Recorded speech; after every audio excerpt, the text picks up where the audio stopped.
साथियों नमस्कार, मैं संतोष राम यादव अपने टीबीएस मैथ में आपका हृदय से स्वागत करता हूं। साथियों, जैसा कि आपको पता है कि हम दो साथी मिलकर के पढ़ा रहे हैं। जीत राम सर आपको बायो और हिस्ट्री की क्लास अभी फिलहाल चल रही है उनकी, और उन्होंने आज के लेक्चर में कोरोना वायरस के बारे में बहुत अच्छे से बताया है, कैसे बॉडी में कोरोना वायरस अटैक करता है और कैसे उसे रोका जा सकता है। जरूर देखिएगा, हो सकेगा तो मैं आपको थंबनेल में वो वीडियो में थंबनेल भी सेंड करूंगा। तो साथियों, आज हम चलते हैं, जो हमारा आज का टॉपिक है ब्लड रिलेशन में। जैसे कि हमारी भी तीसरी क्लास है आज ब्लड रिलेशन से। तो मेरे भाई, हम टाइप में वो पढ़ने वाले हैं कि आखिरकार जब व्यक्ति देखता होता है कि फोटो किसी की तस्वीर लगी होती है सामने दीवार में, वो बताता है किसी दूसरे पर्सन की कि यह तस्वीर मेरे पति के, बुआ के, पत्नी के, दुनियादारी मतलब समझिएगा, या कोई लेडी होगी तो अपने पति या भाई बहन, इस तरह इशारा कर करके चीजों को बता रही होती है। तो इस तरह के सवालों को आप कैसे सॉल्व करोगे, ये तरीका मैं आज आपको बताने वाला हूं। तो मेरे भाई, मैं आपको तरीका बताता हूं।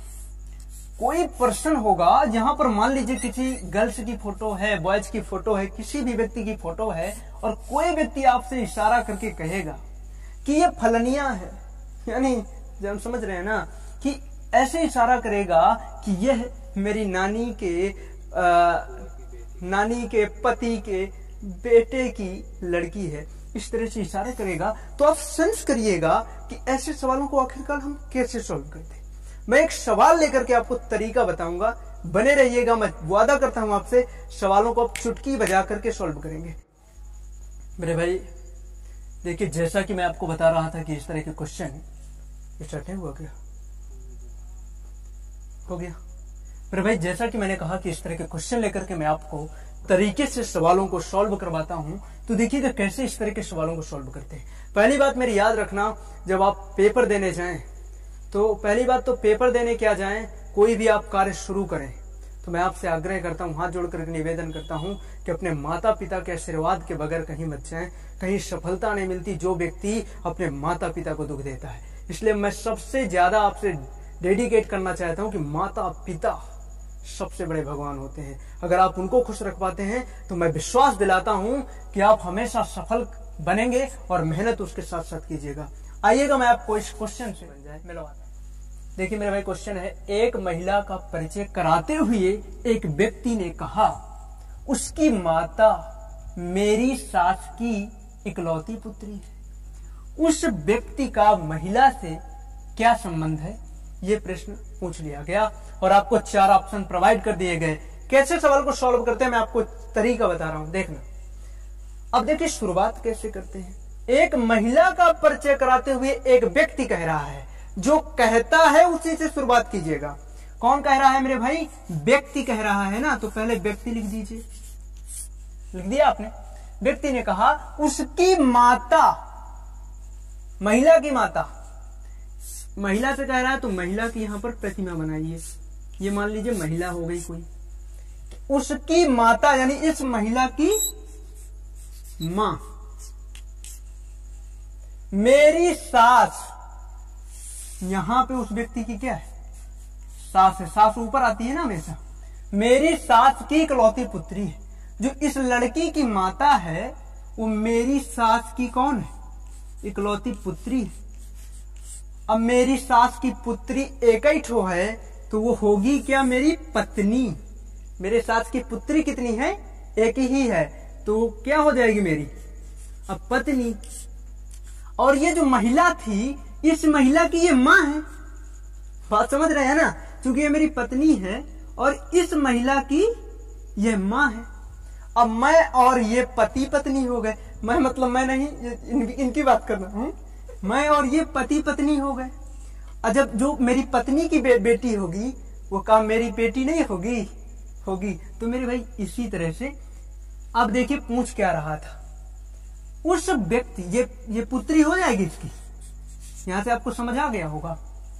उस व्यक्ति का महिला से क्या संबंध है? इस व्यक्ति का महिला से क्या संबंध है? मतलब ये महिला इसको क्या कहेगी? इस व्यक्ति को महिला क्या कहेगी इसको? अरे जब पुत्री है तो क्या कहेगी भैया? क्या कहेगी भैया? पिताजी कहेगी, बाबू कहेगी, पापा कहेगी, इसलिए ऑप्शन नंबर सी मारिएगा। इसी प्रकार मेरे भाई क्वेश्चन नंबर 2 है, अपने से आगे बैठी महिला की ओर देखते हुए अमित ने कहा, वह मेरी पत्नी की बहन है। उस महिला का अमित से क्या संबंध है? अच्छा देखो मेरे भाई, ये सवाल कितना इजी है, बताओ। इसमें पेन उठाने की जरूरत है? नहीं है, आप देख करके इसको उत्तर दे सकते हैं। लेकिन देखो, ये एसएससी सीजीएल 2014 में आया हुआ था। अब आप ये अनुमान लगे, बहुत सारे बच्चे गलती कर जाते हैं कि पेन लेकर के इसको सॉल्व करते हैं और बहुत सारा समय बर्बाद करते हैं। मेरे भाई, ये एसएससी जो एग्जाम ले रही होती है, आपके आईक्यू लेवल को चेक करती है कि कभी कभी बिल्कुल सरल दे देती है, कभी कभी टफ देती है। तो आपको थोड़ा क्या करना है, थोड़ा दिमाग से और कंसंट्रेशन, चीजों को धैर्य से सॉल्व करना, ना कि जल्दबाजी के चक्कर में घमक्कर नहीं मचा देना। तो कैसे करना है मेरे भाई? तो देखना, इसको पेन नहीं उठाना, अपने से आगे बैठी महिला की ओर देखते हुए। मान लो मेरे से आगे बैठी है कोई महिला, देखते हुए अमित ने कहा कि जो आगे मेरे महिला बैठी है ना, वो मेरी पत्नी की बहन है। बताओ, ये महिला जो हमारे आगे बैठी है ना, ये मेरी पत्नी की कौन है? बहन है। तो पत्नी की बहन होती कौन है भैया? साली। तो ऐसे आप आंसर नहीं लगा देंगे, काहे को इसे लगाएंगे बताओ? 3 है, अतिथियों को आशा का परिचय कराते हुए भास्कर ने कहा, उसके पिता मेरे पिता के इकलौते पुत्र हैं। आशा भास्कर से किस प्रकार संबंधित है? एसएससी मल्टीटास्किंग 2014 में क्वेश्चन आया हुआ था मेरे भाई, इंपोर्टेंट है आपके लिए। भतीजी, पौत्री, माता, पुत्री ऑप्शन है आपके पास। इस सवाल को हम कैसे सॉल्व करेंगे देखना चंद मिनटों में। अतिथियों को आशा का परिचय कराते हुए भास्कर ने कहा, कह कौन रहा है? समझते जाइएगा, जो कहता है उसे पहले लिख लीजिए आप। भास्कर कह रहा है, किसके बारे में कह रहा है? आशा के बारे में कह रहा है क्या? बात को समझना, जो व्यक्ति कहे उसे पहले लिखिए, जिसके बारे में बोले उसे उसकी तरफ इशारा कीजिएगा। उसके पिता मेरे पिता के, जो आशा के पिताजी है ना, वो मेरे पिता। अब मेरे पिता समझना, जो आशा के पिता हैं, मेरे पिता के क्या कह रहा है?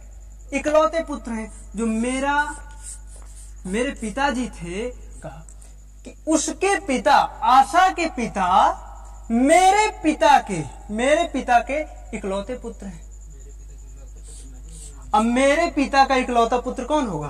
क्योंकि मेरे पिता का इकलौता पुत्र मैं ही तो हूंगा, तो ये जो आशा है वो कौन होगी? मेरी पुत्री होगी। स्वाभाविक सी बात है। तो आशा भास्कर से किस प्रकार संबंधित है? मतलब आशा कौन लगेगी भास्कर की? है तो कौन लगेगी? पुत्री लग रही है। तो क्या पुत्री ऑप्शन में मिल रहा है कहीं? Option number D. तो ये कौन हो जाएगी भैया? पुत्री हो जाएगी। ऑप्शन नंबर आप डी मारिएगा, टिक करिएगा, गोला भरिएगा। लड़के की ओर इशारा करते हुए बीना ने कहा, वह मेरे दादाजी के इकलौते पुत्र का पुत्र है। वह लड़का बीना से किस प्रकार संबंधित है? सवाल ने हमसे पूछा है। ऑप्शन दे दिया है, चाचा, भाई, चचेरा भाई, भतीजा। अब देखिए कैसे सॉल्व करते हैं।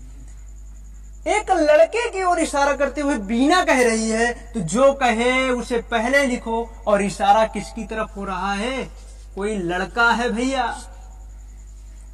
कह रहा है वह लड़का, बीना ने कहा, वह मेरे दादाजी के इकलौते पुत्र का पुत्र है। तो मोरे भैया, दादाजी का मतलब पापा के पापा होते हैं। दादाजी के इकलौते पुत्र मेरे पापा ना होंगे? क्यों भैया?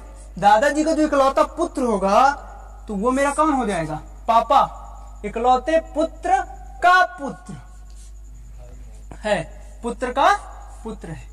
अगर समझ ना आए होगे, बार और समझाता हूं। एक लड़के की ओर इशारा करते हुए बीना ने कहा कि वह मेरे दादाजी के, तो मेरे दादाजी मेरे पापा के पापा होते हैं। दादाजी के इकलौते पुत्र, तो दादाजी का इकलौता पुत्र कौन होगा? मेरा ही पापा तो होगा। इकलौते पुत्र का पुत्र है, पुत्र का पुत्र यानी पापा का पुत्र। और जो मेरे पापा का पुत्र होगा वो मेरा भैया ना होगा, बहन का भैया ना होगा, तो कौन होगा? ये। पुत्र का पुत्र है, वह लड़का बीना से किस प्रकार संबंधित है? तो बीना से, ये बीना का कौन होगा? बीना का भाई होगा ये लड़का। लेकिन ऑप्शन में दिया है भाई की नहीं, ऑप्शन में बी भाई दिया है। टिक करके आइएगा और आंसर नोट कीजिएगा। और मेरे भाई, जैसे कि आप देख रहे हैं कितनी कड़ी मेहनत करके हम आपको पढ़ा रहे हैं। चाक से जब लिख रहे हैं ना, और अंधेरी रात में किसी प्रकार से वीडियो शूट करते हैं साथियों, इतनी मेहनत को देखते हुए, और अगर कहीं भी आपको दिक्कत आ रही है, समझ में नहीं आ रहा, तो कमेंट बॉक्स में कमेंट कीजिए। हम कोशिश करेंगे, क्योंकि दुनिया में संपूर्ण कोई नहीं होता, प्रयास करता है, अपनी गलतियों से सीखता है। इसलिए कमेंट करके हमारी गलतियां बताइए और मोटिवेट कीजिए। लाइक कीजिए, सब्सक्राइब कीजिए, चैनल को सब्सक्राइब कीजिए और वीडियो को ज्यादा से ज्यादा लोगों तक शेयर कीजिए, ताकि जरूरतमंदों तक मेरे वीडियो पहुंचे। हो सकता है यूट्यूबर तो बहुत है, मगर शायद हमारी बात किसी भाई के समझ में आए तो उनका भी भला होगा और आपका भी भला होगा। विद्या दान महादान, इसलिए दान कीजिए, शेयर कीजिए। आपके एक शेयर से किसी की जिंदगी बदल सकती है। मेरे वीडियो को अंत तक देखने के लिए आपका हृदयपूर्वक धन्यवाद। जय हिंद।